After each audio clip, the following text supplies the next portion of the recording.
وعلى رسوله الكريم محمد وعلى آله وأصحابه أجمعين أما بعد أعوذ بالله من الشيطان الرجيم بسم الله الرحمن الرحيم واتقوا فتنة لا تصيبن الذين ظلموا منكم خاصة۔ محترم سامعین کرام، ذمہ داران مجلس اور کلیان کی اس سرزمین پر جماعت اہل حدیث کے ذمہ داران، نوجوانان ملت اسلامیہ، بزرگان دین اور خواتین ملت اسلامیہ، حقیقت یہ ہے کہ اگر رب کائنات کی شکر گزاری کا تقاضا نہ ہوتا تو جو تعارف پیش کیا گیا ہے میں اس کا مستحق نہیں ہوں، لیکن اللہ رب العالمین نے کچھ ذمہ داریاں کندھے پر ڈالی ہیں اور آپ لوگوں کے تعاون سے یہ ذمہ داریاں نبھانے کی جرات کی جاتی ہے، اور اسی انداز سے میں اس بات کی وضاحت کر دینا بھی ضروری سمجھتا ہوں کہ ناظم اجلاس نے اس بات کی جانب اشارہ کیا کہ سب سے اہم خطاب جو ہے وہ میرا ہونے والا ہے، جبکہ مجھ سے زیادہ قابل قدر فضلاء یہاں پر موجود ہیں، اور میں سمجھتا ہوں کہ میرا خطاب ان لوگوں کے سامنے بالکل ایسے ہی ہے جیسے ایک سمندر کے سامنے ایک قطرہ ہو، لیکن آپ نے ذمہ داری دی ہے، امیدیں وابستہ رکھی ہیں، اس وجہ سے میں تھوڑی بہت گفتگو آپ حضرات کے سامنے کرنے کی جرات کر رہا ہوں، اور مجھ کو اس بات کی خوشی ہے، بلکہ Abul Kalam Azad Islamic awakening centre اور جامعہ اسلامیہ سنابل کے ذمہ دار ہونے کی حیثیت سے اس بات پر فخر بھی ہے کہ اس اجلاس کے جو دوسرے خطبہ ہیں ان میں ہمارے بڑے بھائی ڈاکٹر اجمل منظور سنابلی مدنی حفظہ اللہ اور ہمارے بڑے بھائی شیخ عنایت اللہ سنابلی مدنی حفظہ اللہ جو مصروفیات کی وجہ سے تشریف نہ لا سکے، اور ان کی جگہ پر ڈاکٹر اجمل منظور حفظہ اللہ کو بلایا گیا، اور پورے تواضع کے ساتھ انکساری کے ساتھ انہوں نے تھوڑی سی مدت میں اس کی منظوری دے کر کے یہاں پر آ کر کے اس مسجد اور سامعین پر احسان عظیم کیا ہے۔ یہ اللہ رب العالمین کا فضل و کرم ہے، ورنہ موجودہ پرفتن دور میں خطبہ کو ان کے گھروں سے ہلا پانا، ان کی ذمہ داریوں سے ہٹا کر کے کہیں بلا پانا، ان کی فرمائشوں کو پورا کر پانا، یہ کوئی معمولی بات نہیں رہ گئی۔ اللہ رب العالمین ہم کو دین کی دعوت کے لیے اخلاص، انکساری، تواضع اختیار کرنے کی توفیق عطا فرمائے، کیونکہ اللہ رب العالمین نے یہ ذمہ داری جو ہمارے کندھوں پر ڈالی ہے، اس ذمہ داری کو نبھانا یہ ہمارا فریضہ ہے، اس ذمہ داری کو آپ تک پہنچانا یہ ہمارا فریضہ ہے، اور اس بارے میں ہم سے قیامت کے دن سوال کیا جائے گا کہ لوگ گمراہ ہو رہے تھے، لوگ غلط راستے پر چل کر کے اپنے آپ کو راہ راست سے بھٹکا رہے تھے، تو آپ کے کندھوں پر جو ذمہ داری ڈالی گئی تھی، محسوس کرنے کے باوجود آپ نے اس ذمہ داری کو کیوں نہیں نبھایا؟ اور حقیقت یہی ہے کہ اسی ذمہ داری کے احساس کے مد نظر میں آپ کے سامنے کھڑا ہوا ہوں، ورنہ میں اس بات کا اپنے آپ کو مستحق نہیں سمجھتا کہ اہل علم کے سامنے کچھ گفتگو کروں، آپ لوگوں سے کوئی بات چیت کروں جو ہم سے زیادہ فضلاء ہیں، ہم سے زیادہ قابل قدر، اور جن کا شمار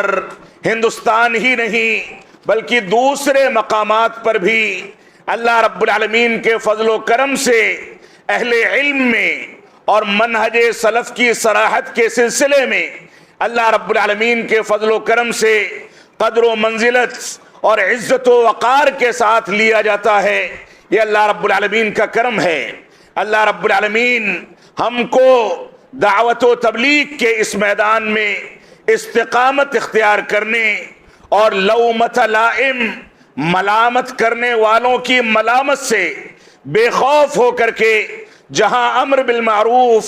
اور کی ذمہ داری کو نبھانے کی توفیق عطا فرمائے۔ وہیں رب کائنات موجودہ پرفتن دور میں ہم کو نہی عن المنکر کے فریضے کو انجام دینے کی توفیق بھی عطا فرمائے اور اس کے لیے ہمت و جرأت عطا فرمائے۔ موجودہ دور کے فتنوں میں سے ایک بنیادی فتنہ یہ ہے کہ ہمارے بہت سارے علماء کرام، بہت سارے ایسے علماء اور واعظین جو قرآن و سنت کے توحید کی دعوت کے علمبردار یقیناً ہیں، ان کا تعلق جماعت اہل حدیث اور اس کے مشن سے یقیناً ہے، لیکن صلح کلی کی پالیسی اختیار کر کے نہی عن المنکر کے فریضے کے بارے میں جو مجرمانہ تساہل آج ہماری جماعت میں گھستا چلا جا رہا ہے،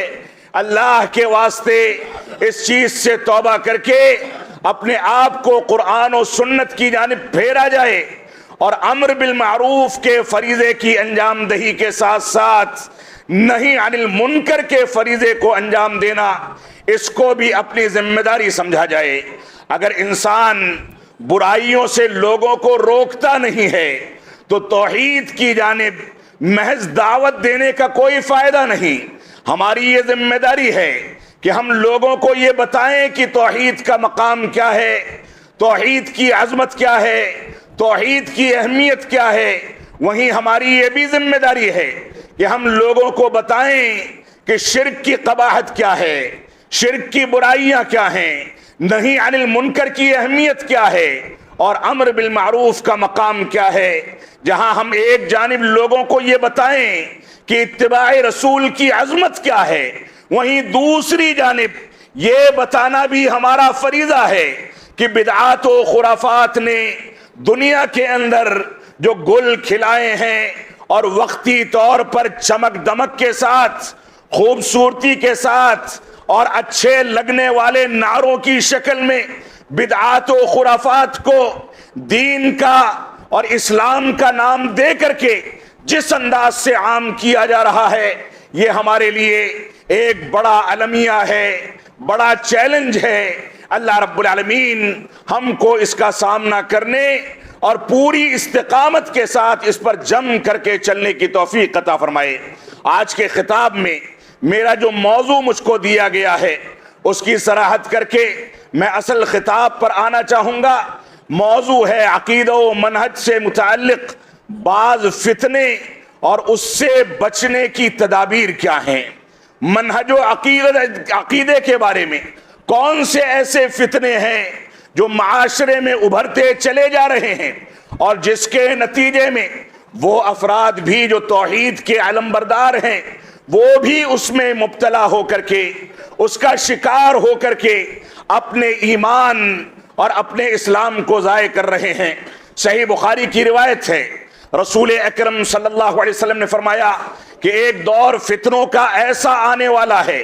جس میں بیٹھا ہوا شخص کھڑے رہنے والے آدمی سے زیادہ فضیلت رکھتا ہے، ایک چلنے والا آدمی دوڑنے والے سے زیادہ فضیلت رکھتا ہے، اور اسی طریقے سے ایک انسان، اللہ کے نبی صلی اللہ علیہ وسلم فرماتے ہیں کہ ان فتنوں میں اگر وہ جھانک لے گا تو یہ فتنے اس کو دبوچ کر کے تباہ و برباد کر دیں گے۔ یہ وہ دور ہے جس کو سوشل میڈیا کا دور کہا جا سکتا ہے، یہ وہ دور ہے جو کیمروں کا دور ہے، یہ وہ دور ہے جہاں علماء کو وعظ و نصیحت کے لیے بھی میک اپ کر کر کے اسٹیج پر آ کر کے اسٹیج کی زینت بنایا جاتا ہے۔ یہ فتنوں کا وہ دور ہے جس دور میں ٹی آر پی اور شہرت کے لیے ہم صلح کلی کی پالیسی اختیار کر کے نہی عن المنکر سے دوری اختیار کرتے ہیں اور صرف فضائل کے بیان پر یہ امر بالمعروف پر اکتفا کر کے دین کی دعوت کے ایک بڑے حصے کو نظر انداز کر دیتے ہیں۔ اس وجہ سے ہماری یہ ذمہ داری ہے کہ فتنوں کے اس دور میں، جس دور کے بارے میں رسول اکرم صلی اللہ علیہ وسلم نے یہ بھی فرمایا کہ ایسا دور آنے والا ہے کہ انسان شام کرے گا تو مسلمان ہوگا اور صبح کرے گا تو کافر ہو جائے گا، صبح کے وقت میں مسلمان ہوگا اور شام کے وقت میں کافر ہو جائے گا۔ یہ صورتحال ہے۔ آج کے دور میں خلافت و ملوکیت کے بہانے سے صحابہ کرام پر تنقیدیں کرنے،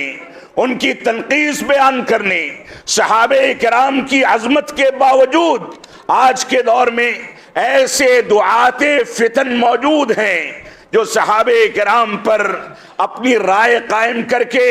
ان کی شخصیت کو مجروح کرنا چاہتے ہیں۔ اللہ کی قسم،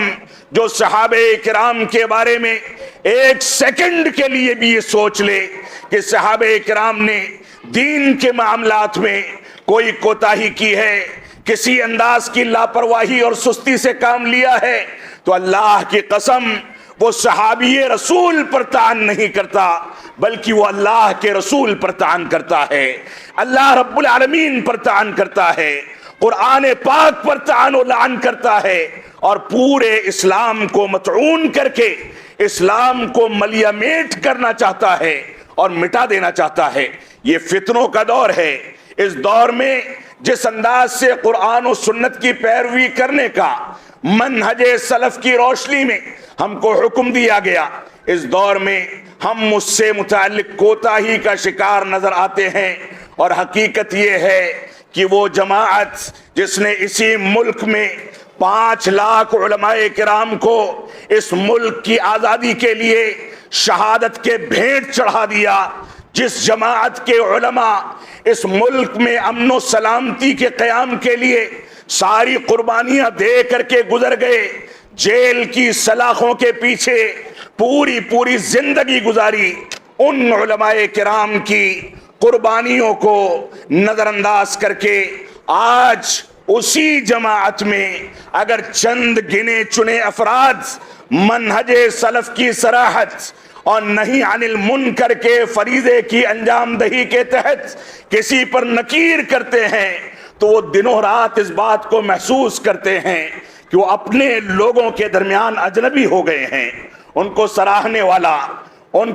کی حوصلہ افزائی کرنے والا، ان کو بڑھاوا دینے والا، ان کو بیٹھا کر کے ان سے اپنی انسیت کا اظہار کرنے والا آج کے دور میں کوئی نہیں ہے۔ آخرکار راستہ یہ نظر آتا ہے کہ رب کائنات کے آگے آنسو بہا لیے جائیں، اللہ رب العالمین سے شکوہ کر لیا جائے۔ اللہ کی قسم، اگر اپنی جماعت کے بعض احباب اس طرح کے فریضے کی انجام دہی کر رہے ہیں اور ان کو لعن طعن کا نشانہ بنایا جاتا ہے، تو سمجھ لیں کل یہ مسجدیں بھیڑ بھاڑ سے بھر تو جائیں گی، لیکن ان مسجدوں کی ایک ایک صف میں نماز پڑھنے والا ہر آدمی عقید و منہج میں ایک دوسرے سے مختلف، اور ان میں کی اکثریت قرآن و سنت کی روح کے خلاف عمل کرنے والی ہوگی، اور صرف مقتدی ہی نہیں بلکہ ائمہ بھی اس سے متاثر ہو جائیں گے۔ لہذا اللہ کے واسطے امر بالمعروف کو بھی برداشت کریں، اس کے مطابق زندگی کو ڈھالیں، اور نہی عن المنکر کو بھی سراہیں، اس کو بھی برداشت کریں، اس کے مطابق زندگی گزاریں۔ میں نے آپ کے سامنے جو آیت کریمہ تلاوت کی، اس میں اللہ رب العالمین نے فرمایا وَاتَّقُوا فِتْنَةً لَا تُصِيبَنَّ الَّذِينَ ظَلَمُوا مِنْكُمْ خَاصَّةً، اے لوگو ان فتنوں سے ڈرو جو فتنے تم میں سے خاص لوگوں کو آ کر کے نہیں دبوچتے، بلکہ جب یہ بلوے عام ہوتے ہیں تو اس میں نیک لوگ بھی اس کے چپیٹ میں آ کر کے، تہجد گزار بھی اس کے چپیٹ میں آ کر کے تباہ و برباد ہو جاتے ہیں۔ ہماری یہ ذمہ داری ہے کہ ہم علماء کرام کی قدردانی کو سمجھیں، تو موجودہ دور کے جو فتنے ہیں ان سے بچنے کی کیا تدابیر ہیں، اس موضوع پر میں اس مختصر وقت میں بہت لمبی چوڑی کوئی تقریر تو نہیں کر سکتا، لیکن کوشش کروں گا کہ بعض اقوال کی روشنی میں آپ کے سامنے چند چیزیں پیش کر دیں۔ شیخ الاسلام علامہ ابن تیمیہ رحمۃ اللہ علیہ فرماتے ہیں کہ فتنے جو کھڑے ہوتے ہیں، فتنے جو پنپتے ہیں معاشرے کے اندر، فتنے جو جنم لیتے ہیں، الا من ترک ما امرہ اللہ بہ، یہ تبھی جنم لیتے ہیں جب اللہ کا بتایا ہوا حکم، اللہ کا دیا ہوا حکم اس کو چھوڑ دیا جاتا ہے۔ لوگ اس پر عمل پیرا نہیں ہوتے، لوگ اسلام اور اسلامی تعلیمات کو اپنے گھر کی لونڈی بنا لیتے ہیں کہ دوسرا غلطی کرے تو انگلیاں اٹھا دو اور خود کرو تو توجیہ و تعویل کر کے نکل جاؤ۔ یہ مسلم معاشرے کی وہ تلخ حقیقت ہے جس سے ہم میں کا ہر ایک انسان گزر رہا ہے۔ تقوی اور پرہیزگاری سے ہمارا دور دور تک کوئی واسطہ نہیں، قرآن و سنت کی پیروی سے ہمارا دور دور تک کوئی واسطہ نہیں۔ شریعت اسلامیہ کا کوئی مسئلہ نافذ کرنا ہو تو پڑوسیوں کے لیے بڑی غیرت جاگتی ہے، دوسروں کے لیے بڑی غیرت جاگتی ہے، لیکن جہاں اپنی گریبان میں جھانکنا ہو، اپنے گھر والوں کی اصلاح کرنی ہو، ہم ناکام ہو کر کے بیٹھ جاتے ہیں، اور اس کے بعد عیوب کو چھپانے کے لیے ایک خلافت کا نعرہ لگایا جاتا ہے کہ ملک میں خلافت قائم ہونی چاہیے۔ نعوذ باللہ من ذالک، ایک ایسا شخص جو خلافت کا دعوے دار ہو، خلافت کی بات کرے، جس کی خلافت نماز کی پابندی کے لیے اس کے سگے بچوں پر نہیں چلتی، جس کی خلافت اسلامی تعلیمات کی پیروکاری کے لیے اس کی بیوی کے اوپر نہیں چلتی، جس کے گھرانے میں داڑیاں موڑی جاتی ہیں، بیڑی سگریٹ پی جاتی ہے، شرک و بدعات کیے جاتے ہیں، ایسے افراد نکل کر کے کہیں کہ ہم خلافت قائم کریں گے، یہ کون سا مضحکہ ہے، یہ کون سا تماشا ہے؟ یہ اخوانیت اور اخوانیت سے نکلنے والے خوارج اور اس انداز کے فتنوں نے آج اسلام کی مکمل تعبیر کو تبدیل کر کے تباہ و برباد کر دیا ہے۔ اللہ رب العالمین ہم کو پوری سنجیدگی کے ساتھ ان چیزوں پر غور و تدبر کرنے کی توفیق عطا فرمائے۔ تو شیخ الاسلام علامہ ابن تیمیہ رحمۃ اللہ علیہ فرماتے ہیں کہ یہ فتنے تب واقع ہوتے ہیں جب اللہ رب العالمین کے حکم کو چھوڑ دیا جاتا ہے، اور اسی طریقے سے حق کی دعوت کو چھوڑ کر کے اور صبر و تحمل کی دعوت کو چھوڑ کر کے انسان زندگی گزارتا ہے، تو فتنہ یہ ہے اما من ترک الحق و اما من ترک الصبر، یا تو حق کو چھوڑنے کے نتیجے میں فتنہ ابھرتا ہے، یا صبر و تحمل کو چھوڑنے کے نتیجے میں یہ فتنہ ابھرتا ہے۔ آپ دیکھیں مسلمان ایک جانب اس کو حکم دیا گیا کہ اطاعت الہی اور دین اسلام کے اوامر پر قائم رہ کر کے صبر و تحمل سے کام لے، لیکن وہاں پر نمازیں چھوٹ جائیں، انسان شرک و بدعات کر لے، وہاں پر اس بات کی پرواہ نہیں ہے، لیکن کسی مسجد کو نشانہ بنا دیا جائے، اسلام دشمنوں کی جانب سے کوئی نعرہ بلند ہو مسلمانوں کو بھڑکانے کے لیے، تو وہی نوجوان جو سال سال بھر مسجدوں کا رخ نہیں کرتے، وہ نکل کر کے سب سے پہلے قتل و خونریزی اور فساد اور ایسے ہی فتنہ کھڑا کرنے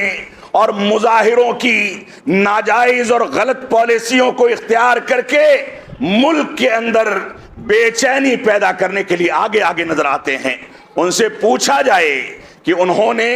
جس دن مظاہرہ کیا ہے، جس دن ان چیزوں پر عمل کیا ہے، کیا اسی دن ان کے محلے کی مسجد صلاۃ فجر میں ویران نہیں پڑی تھی؟ ان سے سوال کیا جائے کہ اس انداز کے جذباتی نعروں کے نتیجے میں کیا وہ اپنی گریبانوں میں جھانک کر کے اپنا جائزہ لیتے ہیں، تو نتیجہ صفر نکلے گا۔ ہماری یہ ذمہ داری ہے کہ ہم صبر و تحمل سے کام لیں اور ایسے ہی حق گوئی کو اور امر بالمعروف اور نہی عن المنکر کے فریضے کو انجام دیتے رہیں۔ جہالت، یہ صبر کی کمی اور ایسے ہی جذباتیت جو صبر کی کمی کے نتیجے میں پیدا ہوتی ہے، مسلمانوں کی پوری زندگی اسی سے تعبیر ہو کر کے تباہی کے دہانے پر پہنچ گئی۔ شیخ الاسلام علامہ ابن تیمیہ رحمۃ اللہ علیہ نے ایک دوسرے مقام پر فرمایا، یہ فتنے جو ہیں اس کے دو اسباب ہوتے ہیں، دو سبب کی وجہ سے یہ فتنے ابھرتے ہیں، یا تو علم کی کمزوری یعنی جہالت کا غلبہ، یا صبر کی کمزوری یعنی بے تابی،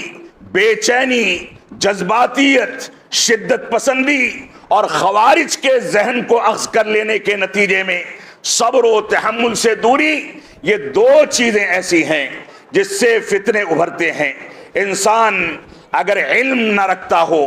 جہالت پر مبنی زندگی گزارتا ہو، تو اس کو پتہ ہی نہیں ہوگا کہ کہاں کون سے فیصلے کرنے ہیں، کون سے احکامات کی پیروی کرنی ہے۔ اور جہاں صبر و تحمل کا معاملہ آئے گا، صبر و تحمل کرنے کے بجائے جذبات میں، جذباتیت میں، شدت پسندی میں نکل پڑے گا، اور نتیجہ یہ ہوگا کہ قانونی کارروائی ہوگی اور پوری زندگی تباہی کے دہانے پر پہنچ کر کے خاندان ٹوٹ کر کے بکھر جائے گا۔ تو ہماری یہ ذمہ داری ہے کہ فتنے جن دو اسباب کی وجہ سے ابھرتے ہیں، ان دونوں اسباب کو اپنے معاشرے سے ختم کیا جائے، صبر و تحمل سے کام لیا جائے، اور یقین یعنی علم کے مطابق زندگی گزاری جائے۔ علم کے مطابق زندگی گزارنے کے لیے مدارس اسلامیہ جو علماء کے پروڈکٹ کو تیار کرتے ہیں، ان کو مضبوطی فراہم کرنا، علماء کرام سے اپنے رابطے کو مضبوط کرنا، علماء کرام کے مقام کو سمجھنا، ان کے حقوق کو ادا کرنا، علماء کرام سے مضبوط رشتے کو بنا کر کے چلنا،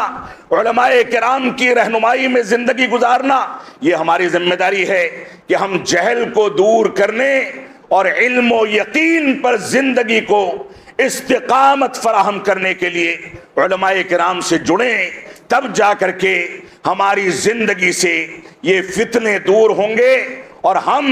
امن و سکون کی زندگی گزار سکیں گے۔ اسی طریقے سے شیخ الاسلام علامہ ابن تیمیہ رحمۃ اللہ علیہ ایک اور مقام پر فرماتے ہیں، جس کو صبر و یقین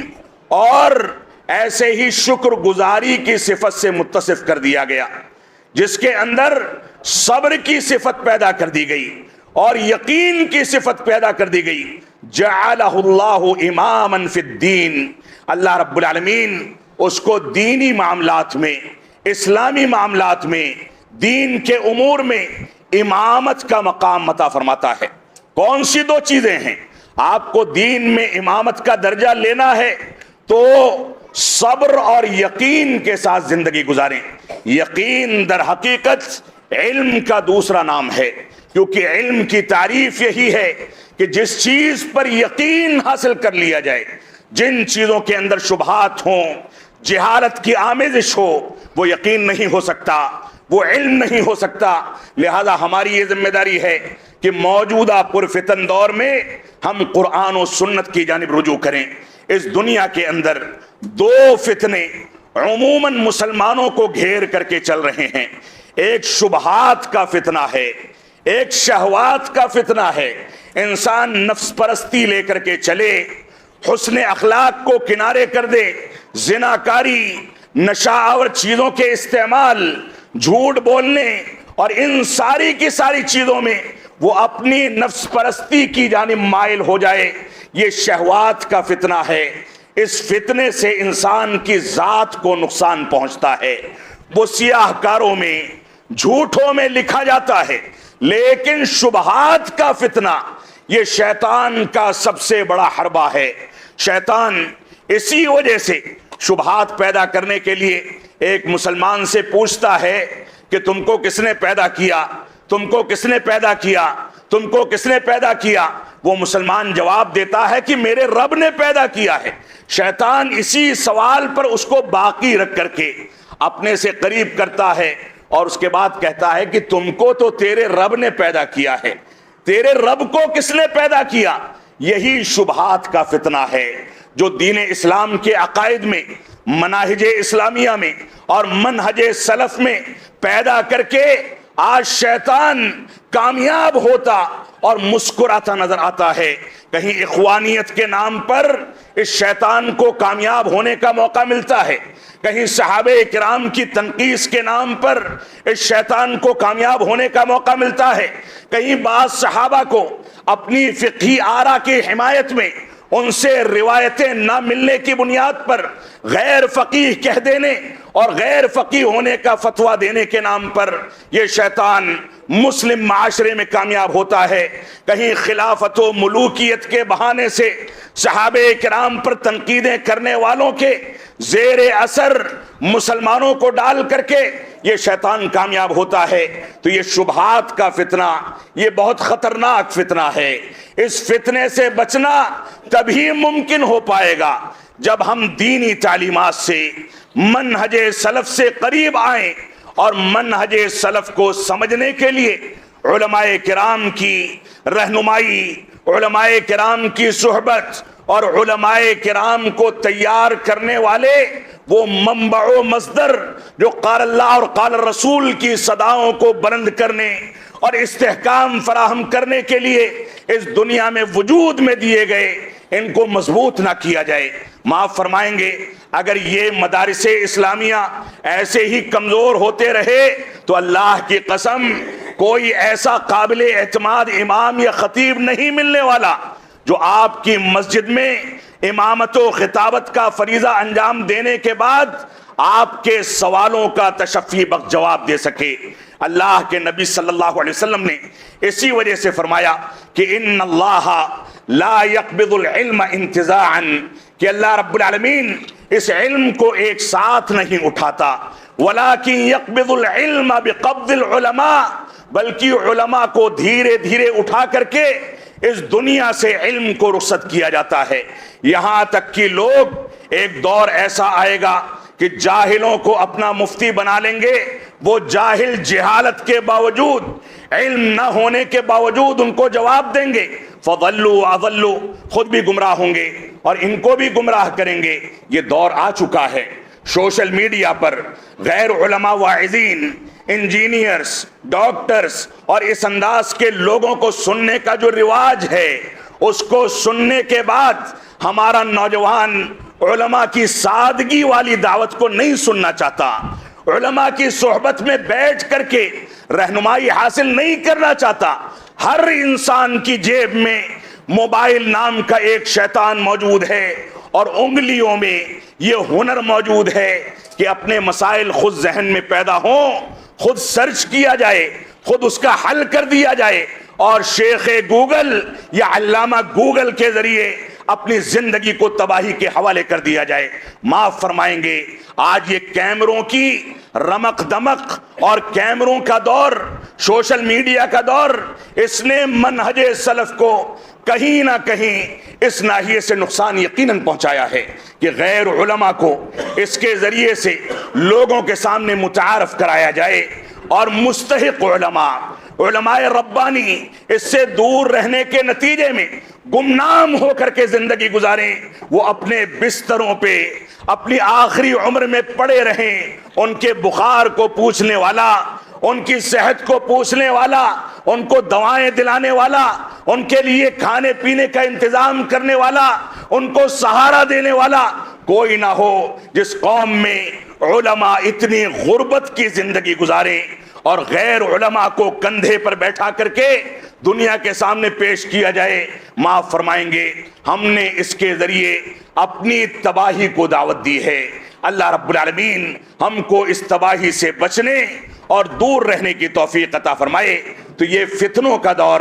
بہت ساری شکلوں میں ہمارے سامنے آتا ہے، جاتا ہے۔ بہت سارے فتنے ہیں جن سے نپٹنے اور جن سے دور رہنے کی تدابیر پر غور و تدبر کرنے کی ضرورت ہے۔ تو اس وجہ سے ہماری یہ ذمہ داری ہے کہ ہم قرآن و سنت کی جانب اور منہج صحابہ اور علماء حق کی جانب رجوع کریں۔ ایک فتنہ جو موجودہ دور میں جس کی جانب اشارہ کر دیا گیا وہ بہت زیادہ عام ہوتا چلا جا رہا ہے، وہ فتنہ اپنی رائے کی بنیاد پر دینی مسائل کو حل کرنے کا فتنہ ہے۔ عمر بن خطاب رضی اللہ تعالیٰ عنہ فرماتے ہیں، ایاکم واصحاب الرأی، اے لوگوں خبردار، سن لو کہ رائے دینے والوں سے اپنے آپ کو بچا کر کے رکھو، ان سے دور رہو، فإنہم اعداء السنن، کیونکہ رائے پر دین کو قائم کرنے والے یہ سنتوں کے دشمن ہیں۔ ان کو جب حدیث سمجھ میں نہیں آتی، دلائل اور نصوص سمجھ میں نہیں آتے،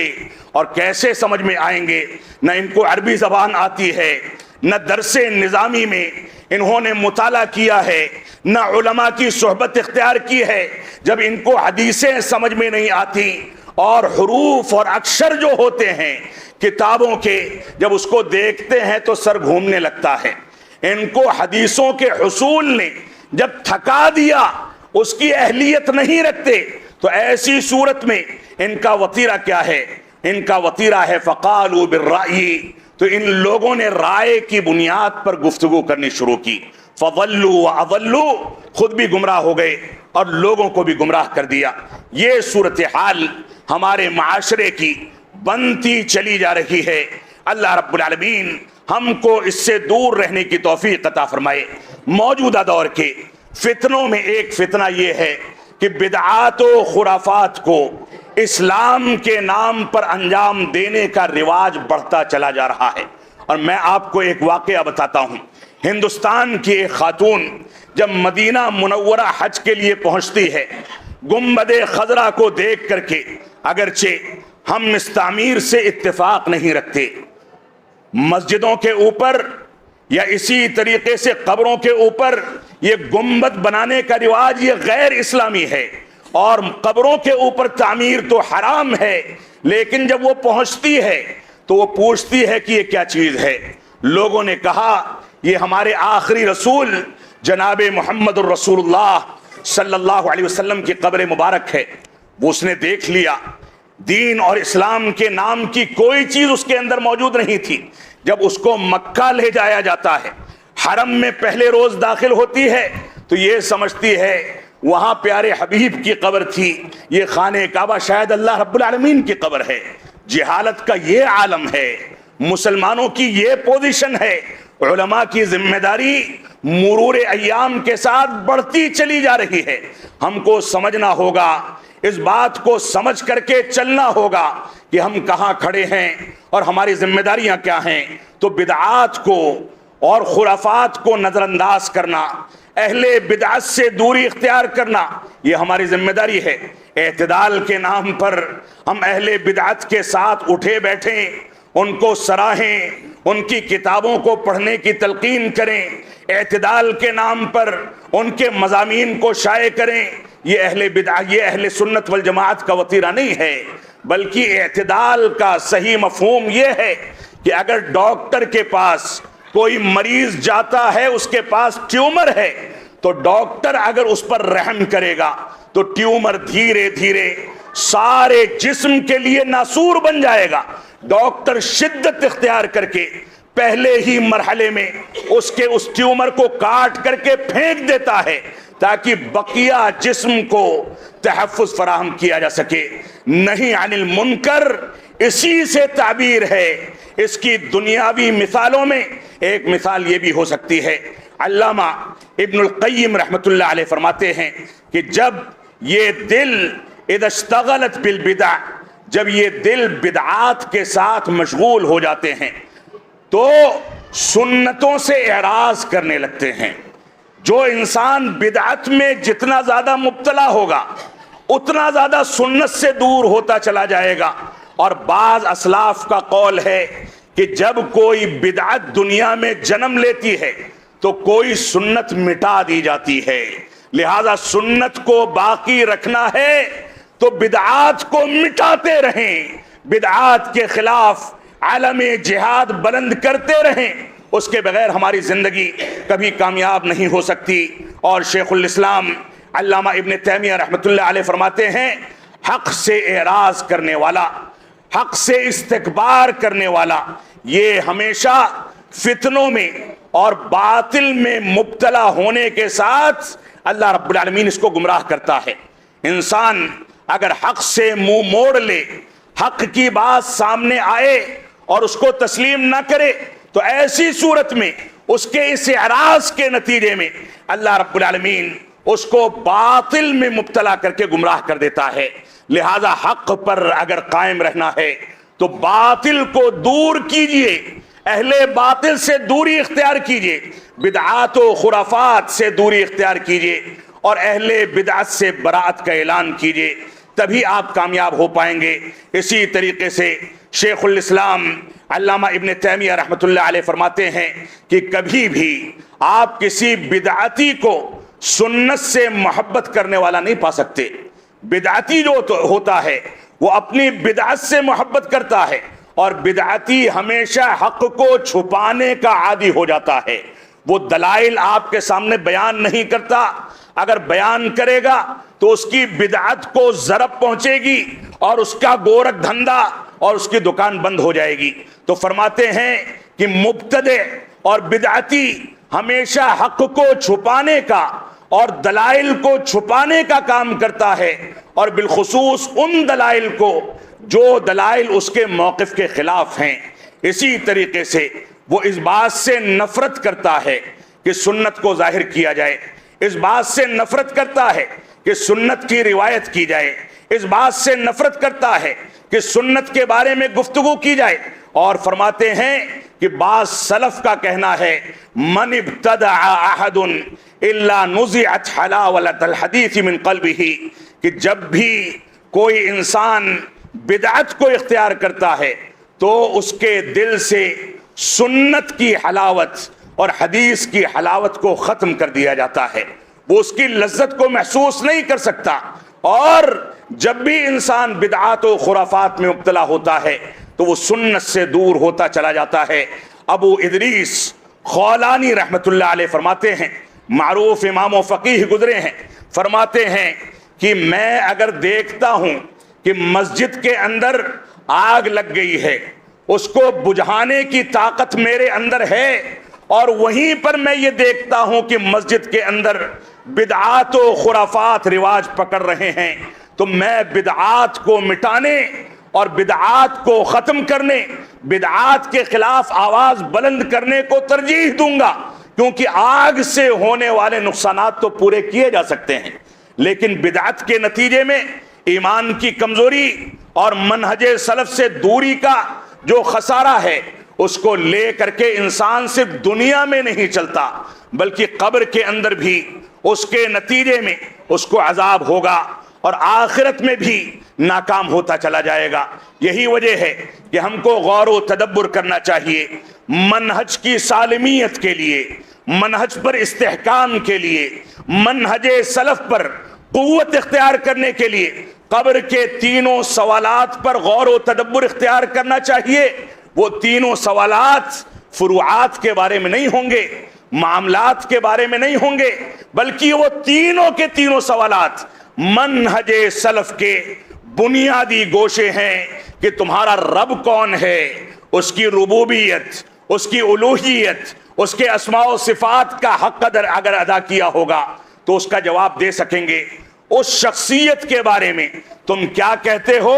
دوسرا سوال ہوگا جس کو محمد الرسول اللہ صلی اللہ علیہ وسلم کے نام سے جانا جاتا تھا، اگر اتباع رسول کو اختیار کیا ہوگا، اس کے مطابق چلے ہوں گے تو اس کا جواب دے پائیں گے۔ اور تیسرا سوال ہوگا کہ تمہارا دین کیا ہے؟ دین کسی امام کی تقلید میں اختیار کرتے ہو یا دین کو صحابہ کرام کے فہم اور قرآن و سنت کے مطابق اپناتے ہو؟ اگر دین وہی دین خالص ہوگا جو 1400 سال پہلے رسول اکرم صلی اللہ علیہ وسلم کی زبان مبارک پر مکمل ہو گیا، اور حجۃ الوداع میں آپ نے صحابہ کرام کو مخاطب کر کے بار بار پوچھا کہ کیا میں نے دین کی امانت کو، اسلام کی امانت کو تم تک پہنچا دیا؟ کیا میں نے اس امانت کو مکمل کر دیا؟ کیا میں نے اس امانت کی تکمیل کر دی؟ صحابہ کرام نے یک زبان ہو کر کے کہا کہ ہاں آپ نے دین کا حق ادا کر دیا۔ رسول اکرم صلی اللہ علیہ وسلم فوراً اپنا ہاتھ آسمان کی جانب اٹھاتے ہیں اور کہتے ہیں اے میرے رب تو گواہ رہنا، اے میرے رب تو گواہ رہنا، میں نے دین کی امانت کو پہنچا دیا ہے۔ آج سوچیں اور غور و تدبر کریں کہ دین کی کون سی امانت کو ہم اس کے حق کے ساتھ ادا کرتے ہیں۔ اللہ رب العالمین ہم کو ان چیزوں پر غور و تدبر کرنے کی توفیق عطا فرمائے۔ دین سے بیزاری کا فتنہ، بے عملی کا فتنہ، یہ بھی آج کے دور کے بڑے فتنوں میں سے ہے۔ ہماری یہ ذمہ داری ہے کہ اللہ رب العالمین نے اور رسول اکرم صلی اللہ علیہ وسلم نے ہم کو جن چیزوں کا حکم دیا ان چیزوں کے مطابق زندگی کو ڈھالیں، 5 وقتہ نمازوں کی پابندی کریں، حلال و حرام کی تمیز کریں، سچ بولیں، بڑوں کی قدر کریں، چھوٹوں پر شفقت کریں، معاملات کو بہتر کریں، ناپ تول میں انصاف سے کام لیں، گالی گلوچ سے بچیں، زبان کی حفاظت کریں، شرمگاہ کی حفاظت کریں۔ اسلام نے جو کچھ بتا دیا اس کے مطابق باقاعدگی کے ساتھ زندگی گزاریں۔ یہ دین بیزاری کے فتنے نے ہمارے گھرانوں کو تباہی کی جانب ڈھکیل دیا ہے۔ اسی طریقے سے شبہات و شہوات کے فتنے کا تذکرہ آپ کے سامنے کیا گیا۔ ایک فتنہ علماء بیزاری کا فتنہ ہے۔ علماء کیا بتا سکتے ہیں؟ علماء کس بات کا جواب دے سکتے ہیں؟ ہمارا نوجوان تن تناتا پھرتا ہے کہ عالم دین کس بات کو سمجھائے گا؟ اس کے سمجھانے سے پہلے ہم موبائل فون کے ذریعے، سوشل میڈیا کے ذریعے مسائل کو حل کر لیں گے۔ علماء بیزاری کا یہ عالم ہے کہ عالم دین آپ کی مسجد میں آ کر کے بیٹھا رہے، لوگ چہرے سے اس کو پہچانتے نہیں، اور غیر عالم دین کا کام کرنے والا مجرم آ کر کے بیٹھ جائے تو دروازے سے اس کو کندھے پر اٹھا کر کے دھکا مکی کر کے اگلی صف تک لانا یہ ہمارے نوجوانوں کا فریضہ بن گیا ہے۔ یہ علماء بیزاری کا فتنہ آج کے دور میں پنپتا چلا جا رہا ہے۔ حذیفہ بن یمان رضی اللہ تعالیٰ عنہ فرماتے ہیں لا تضرک الفتنہ، تم کو فتنہ، یہ فتنے نقصان نہیں پہنچائیں گے ما عرفت دینک، جب تک تم اپنے دین کو پہچانو گے، دین کے مطابق چلو گے۔ فتنہ تو یہ ہے اذا اشتبہ علیک الحق والباطل، کہ باطل اور حق تمہارے درمیان اشتباہ پیدا کر دے کہ کیا چیز صحیح ہے کیا چیز غلط ہے، یہ شبہات پیدا ہو جائیں، یہی فتنہ ہے۔ لہذا تم اس فتنے سے اپنے آپ کو بچاؤ۔ اور شیخ صالح فوزان الفوزان حفظہ اللہ، جو عالم اسلام کے ایک بڑے عالم دین ہیں، وہ فرماتے ہیں جیسے جیسے زمانہ گزرتا جائے گا غربت دین کی بڑھتی چلی جائے گی، ہم اس بات کو محسوس کر سکتے ہیں۔ اور اس کے بعد فرمایا فتنے بڑھتے چلے جائیں گے، اور وَيَحْتَاجُ الْمُسْلِمُونَ إِلَىٰ عِنَایَةٍ أَكْثَرَ بِمَنْهَجِ السَّلَفِ، اور مسلمان منہج سلف کے پہلے کے بالمقابل زیادہ محتاج ہوتے چلے جائیں گے، کیونکہ منہج سلف ہی وہ ضابطہ ہے، وہ ضابطے حیات ہے، وہ اصول کلیہ ہے، وہ دین کی تعبیر ہے۔ جس منہج سلف کے مطابق زندگی گزارنے والا فتنوں سے اپنے آپ کو محفوظ کر سکتا ہے۔ اللہ رب العالمین ہم کو قرآن و سنت کی پیروی کرنے کی توفیق عطا فرمائے۔ اللہ رب العالمین ہم کو اس بات کی توفیق عطا فرمائے کہ رسول اکرم صلی اللہ علیہ وسلم کا فرمان ان الحلال بین و ان الحرام بین، حلال بالکل واضح ہے، حرام بالکل واضح ہے، اور ان دونوں کے درمیان کچھ ایسی چیزیں ہیں جو شبہات پر مبنی ہیں۔ جو شبہات والی چیزوں کو چھوڑ دے گا گویا وہ اپنے دین کو تحفظ فراہم کر لے گا۔ لہذا شبہات کو چھوڑ کر کے یقین پر عمل کرو، حلال کو اپناؤ، حرام کو چھوڑو، شبہات والی چیزوں سے دوری اختیار کرو، کیونکہ یہ شبہات کے فتنے تم کو حرام میں لے جا کر کے پہنچا دیں گے، حلال سے دور کر دیں گے۔ لہذا تمہاری یہ ذمہ داری ہے کہ ان چیزوں میں تم اپنے آپ کو مشغول کر کے صحیح انداز سے زندگی گزارو، اپنے دل کو صالح بناؤ، کیونکہ یہ دل جو جسم کا ایک لوتھڑا ہے، گوشت کا ایک ٹکڑا ہے، اگر یہ صالح ہو جائے، پاکیزگی اختیار کر لے تو سارا جسم توانا اور سارا جسم تندرست ہو جاتا ہے۔ لہذا دل کو سیاہ کاریوں کے ذریعے،